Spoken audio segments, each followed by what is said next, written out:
नमस्कार साथियों, एक बार फिर से आपका स्वागत है आपके अपने YouTube channel easy English hub पे। तो आज की क्लास का टॉपिक रहेगा वो स्पीच रहेगा, ठीक है। और नए टॉपिक के साथ में आप सभी का स्वागत है, ठीक है। अगर आप देखो, मैंने आप लोगों को टेंस कंप्लीट करवाई, ठीक है, और वॉइस कंप्लीट करवाई और ट्रिक के माध्यम से ये दोनों चीजें मैंने कंप्लीट करवाई। अगर वो क्लासेस आप लोगों ने नहीं देखी है तो पहले आप जाकर उन क्लासेस को चेकआउट करो और देखो, ठीक है ना। और आप लोगों के एग्जाम ओरिएंटेड ही है, ठीक है। बेसिक से लेकर मैंने एडवांस लेवल तक करवाए, ठीक है ना।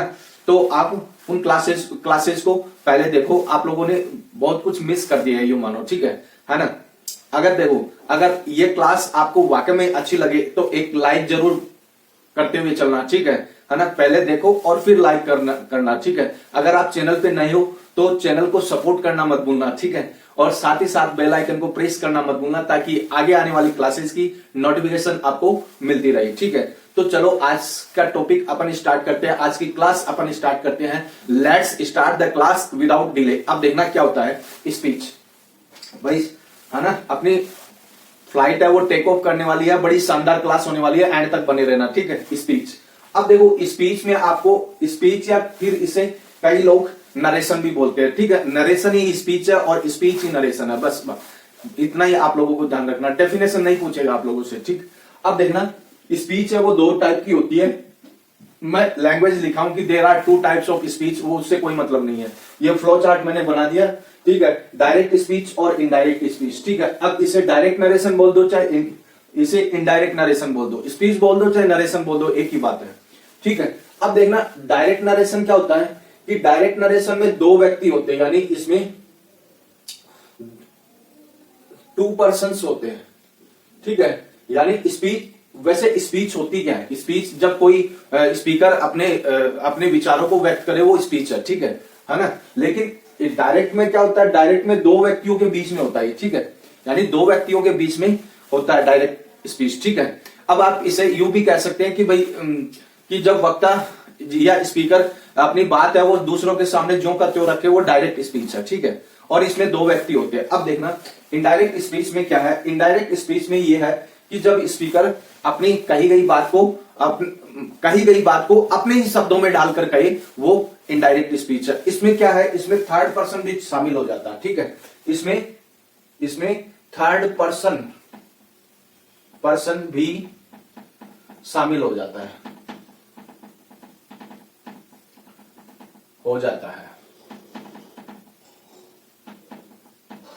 ठीक है।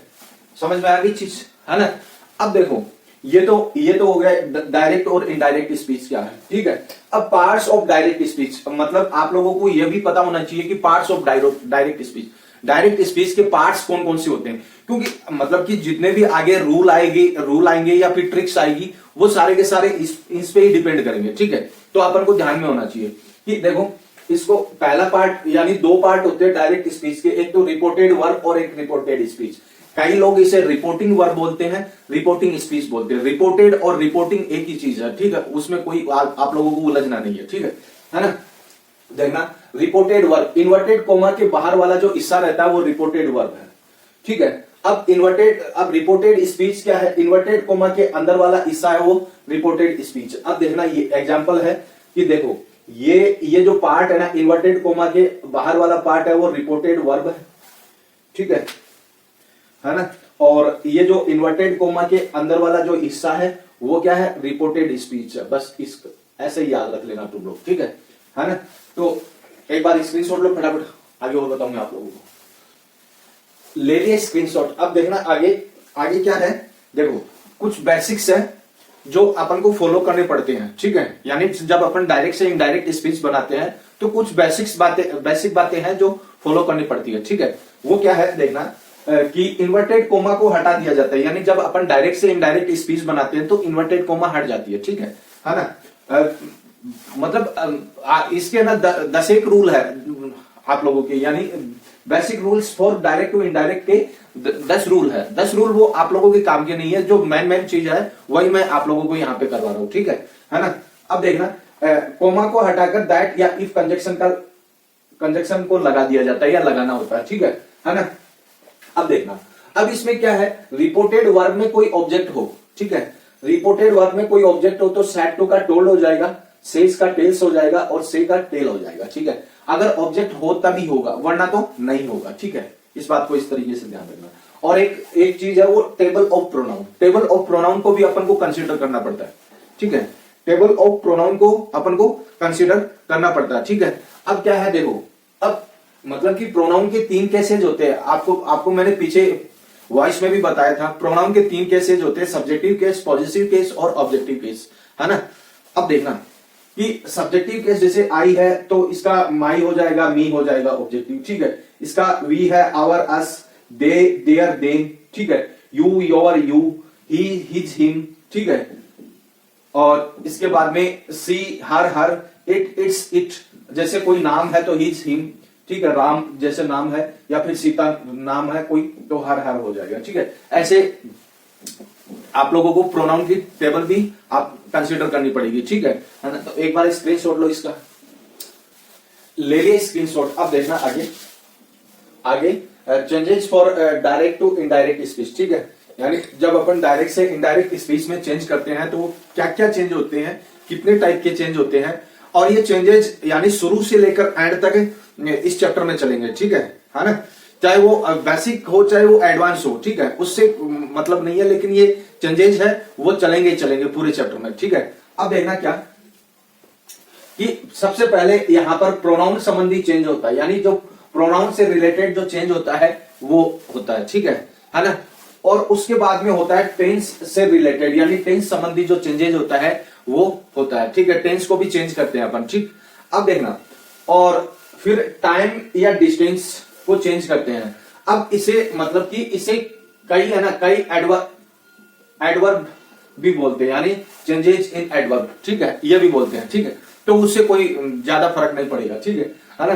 तो कहने का मतलब ये 3 टाइप के चेंजेज होते हैं आपके डायरेक्ट से इनडायरेक्ट स्पीच में। ठीक, समझ में आ गई चीज। अब देखना, अब देखो कि जब अपन प्रोनाउन को चेंज करते हैं, सबसे पहले अपन प्रोनाउन को ही पढ़ेंगे। ठीक है ना, प्रोनाउन को ही पढ़ेंगे। और है ना, देखना कि जब अपन प्रोनाउन को चेंज करते हैं तो क्या क्या चेंज होता है, सबसे पहले अपन वो जानेंगे। ठीक है, अब देखना प्रोनाउन के 3 पर्सन होते हैं। मैंने आप लोगों को टेबल ऑफ प्रोनाउन करवाई ना, है ना, उसमें 3 पर्सन होते हैं प्रोनाउन के। ठीक है, first person pronoun, second person pronoun और थर्ड पर्सन प्रोनाउन। ठीक है, और इससे जो रिलेटेड जो चेंज है ना वो भी आप लोगों को आगे की स्लाइड में मैं बता दूंगा। ठीक है, अब देखना क्या है कि देखो कि फर्स्ट पर्सन प्रोनाउन में, देखो फर्स्ट पर्सन प्रोनाउन में क्या है, आई और वी आता है फर्स्ट पर्सन प्रोनाउन में।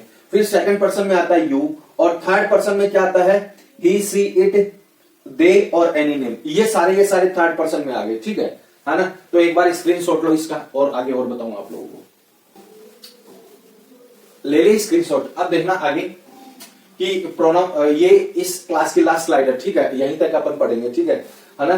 तो प्रोनाउन संबंधी चेंजेस क्या है, उसकी ट्रिक क्या बनती है, देखना कि वैसे तो लैंग्वेज लिखाने से कोई मतलब नहीं है, मतलब कि एक ट्रिक में ये समाहित हो जाती है। ठीक है ना, वो रूल्स है वो एक ही ट्रिक में समाहित हो जाती है। अब देखना क्या कि सन बटे 123। ठीक है, सन बटे 123 वाला पार्ट है वो रिपोर्टेड स्पीच है, और सन वाला पार्ट है वो रिपोर्टेड वर्ब है। ठीक है, अब देखना 123 का मतलब यहां पर first person pronoun, second person pronoun और थर्ड पर्सन प्रोनाउन। ठीक है, सब्जेक्ट, ऑब्जेक्ट और नो चेंज। ठीक है, एंड का मतलब नो चेंज। अब देखना रिपोर्टेड स्पीच की फर्स्ट पर्सन प्रोनाउन को रिपोर्टेड वर्ब के सब्जेक्ट के अकॉर्डिंग चेंज करना है।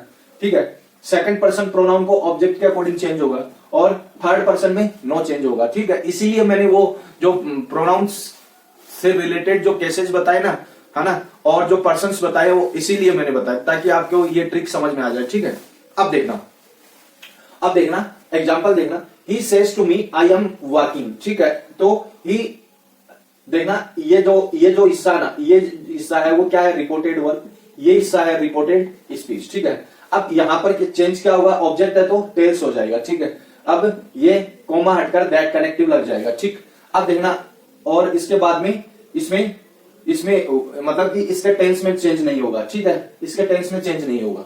ठीक है ना, क्यों नहीं होगा, क्योंकि यहां पर मतलब कि ये दोनों सेम टेंस है, यहां पर भी प्रेजेंट है, यहां पर भी प्रेजेंट है, तो ऐसी कंडीशन में चेंज नहीं होता। ठीक है, अब देखना, he tells me that he is working. ठीक है, ये किस पे जाएगा, ही पे चला जाएगा, ही इज वर्किंग, ऐसे हो जाएगा। ठीक है, ये इसकी इनडायरेक्ट स्पीच होगी। अब देखना, my sister said to Rohan they are going to market, ये है। तो माई सिस्टर टोल्ड, है ना, टोल्ड आया है, रोहन दैट कनेक्टिव लग गया, दे। अब यहां पर थर्ड पर्सन, यानी देखो थर्ड पर्सन है ना, मतलब दे क्या है, देखो दे है वो थर्ड पर्सन है, क्या है, थर्ड पर्सन है, और थर्ड पर्सन में नो चेंज होता है ना, सन बटे 123 के रूल के अकॉर्डिंग या ट्रिक के अकॉर्डिंग। अब देखना यहां पर क्या दे रखा है, प्रेजेंट दे रखा है, यहां पर पास्ट दे रखा है, तो रूल के मुताबिक टेंस में चेंज होगा, ठीक है ना, टेंस में चेंज होगा। आगे कल ही इसकी क्लास आएगी, वो आप लोग देखोगे, ठीक है, टेंस से रिलेटेड क्लास आएगी, यानी टेंस में क्या क्या चेंज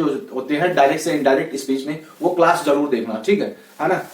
वैसे तो ये भी इंपॉर्टेंट क्लास है, ऐसी बात नहीं इंपॉर्टेंट नहीं है, ठीक है, इसमें बेसिक बता रहा हूं, ठीक है, उसमें थोड़ा सा अपन थोड़ा करके एडवांस लेवल पर चलेंगे, ठीक है ना। देखना, अब दे वर गोइंग टू मार्केट, ये इसकी इनडायरेक्ट स्पीच हो गई, ठीक है। अब देखना, my brother says to me you are a lazy boy, ये है, तो माई ब्रदर टेल्स मी, क्योंकि ऑब्जेक्ट है, tells me that I am, you किस पे जाएगा, यू सेकंड पर्सन प्रोनाउन है, अरे यू क्या है, यू सेकंड पर्सन प्रोनाउन है, तो किस पे जाएगा, किस पे जाएगा, सन बटे 123 के आधार पे ये ऑब्जेक्ट पे जाएगा, तो ऑब्जेक्ट ये रहा, ठीक है, तो यू इस पे जाएगा, तो I am a lazy boy, ठीक है, ये इसकी इनडायरेक्ट स्पीच होगी। तो इस तरीके से अपन को समझना है, यानी तुम लोगों को अच्छी तरीके से समझना, ये ट्रिक समझ गई तो आप लोगों का बेड़ा पार हो जाएगा, ठीक है, और आप लोग प्रैक्टिस कर ही रहे हो, ठीक है ना। तो एक बार स्क्रीनशॉट लो इसका।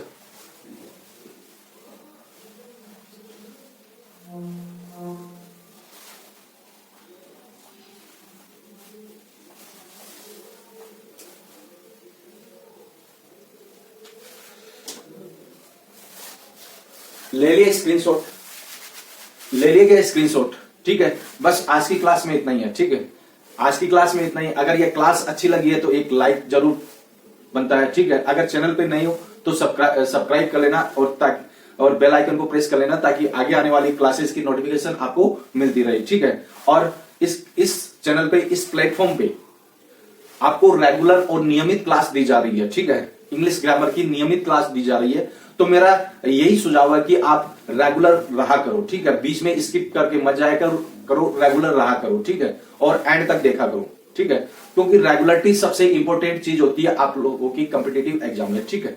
तो इस क्लास को यहीं पे एंड करते हैं, इस क्लास में इतना ही है, और एक नेक्स्ट शानदार क्लास में मिलते हैं, ठीक है। इस क्लास में इतना ही है। जय हिंद, जय भारत।